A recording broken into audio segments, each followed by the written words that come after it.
మీకుండే ఎటువంటి గ్రహ బాధలైనా గృహ బాధలైనా శాశ్వత పరిష్కారం కోసం సంప్రదించండి శ్రీనివాస జ్యోతిష్యాలయ. సార్ నమస్తే.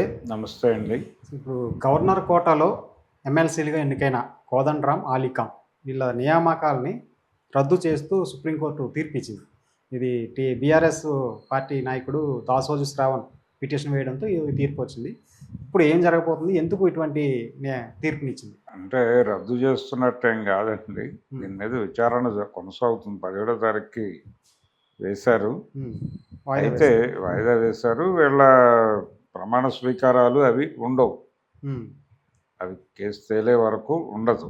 ఇది తుది తీర్పు అని అంటున్నారు, కానీ వీళ్ళకి అవకాశం ఉంది ఆర్గ్యూ చేయటానికి. ఈ ఆర్గ్యూ అంతా జరిగిన తర్వాత ఫైనల్ డెసిషన్ ఏదైనా వెలువడితే అప్పుడు ఉండదు.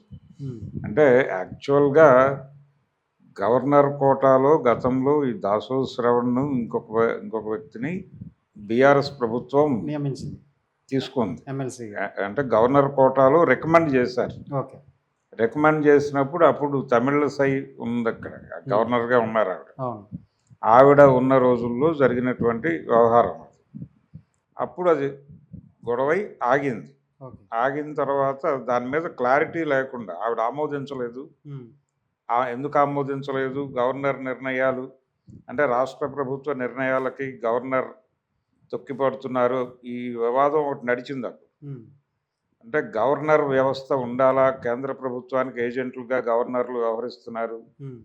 ఈ వివాదం కొంచెం బీఆర్ఎస్కి అలాగే బీజేపీ, కేంద్రంలో ఉన్నటువంటి బీజేపీ ప్రభుత్వానికి మధ్య చిన్న యుద్ధం నడిచింది. ఆవిడ తన దగ్గరకు వచ్చిన ప్రతి బిల్లు ఆపేసి చెక్ చేసి ఇలా రకరకాలుగా వేధింపులకు గురి చేయటం జరుగుతోంది అనేది చాలా సందర్భాల్లో అప్పటి ముఖ్యమంత్రి గారు బహిరంగంగా మీడియా ముందు కూడా వాపోయిన సందర్భాలు ఉన్నాయి. ఈ రగడ నేపథ్యంలోనే ఈ గవర్నర్ కోటా కింద వీళ్ళు నామినేట్ చేసినటువంటి ఈ ఇద్దరు ఎమ్మెల్యేల వ్యవహారం, వీళ్ళ ప్రమాణ స్వీకారం కూడా కాలేదు అప్పటికి. అలా హోల్డ్ అయిపోయి ఉంది. ఈలోపు ఎన్నికలు జరిగినాయి, ఆ ప్రభుత్వం వెళ్ళిపోయింది, కాంగ్రెస్ ప్రభుత్వం వచ్చింది. ఈ గవర్నర్ కోటాలో ఎమ్మెల్సీలని వీళ్ళు ఎంపిక చేశారు. ఇప్పుడు ఆలీఖాన్ని, కోదండరాం ఎంపిక చేసి వీళ్ళు పంపించారు. పంపిస్తే దీన్ని ప్రజెంట్ గవర్నర్ గారు యాక్సెప్ట్ చేశారు. వీళ్ళు ప్రమాణ స్వీకారం చేయడానికి వెళ్ళిపోయారు. అది తేలకుండా ఎలా వీళ్ళకి ఇస్తారు అనేది వ్యవహారం. అది తేలకుండా ఎలా ఇస్తారు అనే దాంతో ఇక్కడ హైకోర్టుకి వెళ్ళారు. హైకోర్టులో స్టేటస్ కో ఉంది. ఉన్న టైంలో వాళ్ళు కూడా లీగల్ ఫైట్కి వెళ్ళారు. ఈ లీగల్ ఫైట్ ఇక్కడ జరిగి సుప్రీంకోర్టుకు చేరింది. సుప్రీంకోర్టు ప్రస్తుతం అంటే ప్రభుత్వం ఇలాంటి నిర్ణయం తీసుకోవటం కరెక్ట్ కాదు అనే మాట చెప్పింది, కానీ పూర్తి నిర్ణయం ఇంకా కాదు, కొంచెం టైం పడుతుంది. ఆ అంతిమ విచారణ జరిగిన తర్వాత ఇదేమిటి ఈ గొడవ అంటే గవర్నర్ కోటాలో ప్రభుత్వం నామినేట్ చేసిన వాళ్ళకి సంబంధించిన డీటెయిల్స్ అవన్నీ ప్రతి చోట ఉన్నదే. ఇది వారు సంతృప్తి చెందితే ఇవ్వటము, లేదంటే పక్కన పెట్టడం జరుగుతుంది. కానీ అసలు ఆ రోజున ఎందుకు పక్కన పెట్టడం జరిగింది, ఏ ఉద్దేశంతో, ఎవరు హోల్డ్ చేయమంటే హోల్డ్ చేశారు, దీని మీద ఇప్పటికీ డిస్కషన్ జరుగుతూనే ఉంది. దీని మీద క్లారిటీ లేకుండా మీరు ఆ 2 సీట్లు కొత్త వాళ్ళకి ఎలా ఇస్తారు అనేదే గొడవ. ఆ గొడవ తేలటానికి ఇంకొంచెం టైం పడుతుంది. అప్పటి వరకు కోదండరాం కానీ ఆలీఖాన్ కానీ ఎమ్మెల్సీలుగా వాళ్ళు సభలో కాలు పెట్టడానికి దానికి వాళ్ళకి అర్హత లేనట్టుగానే చూడాలి.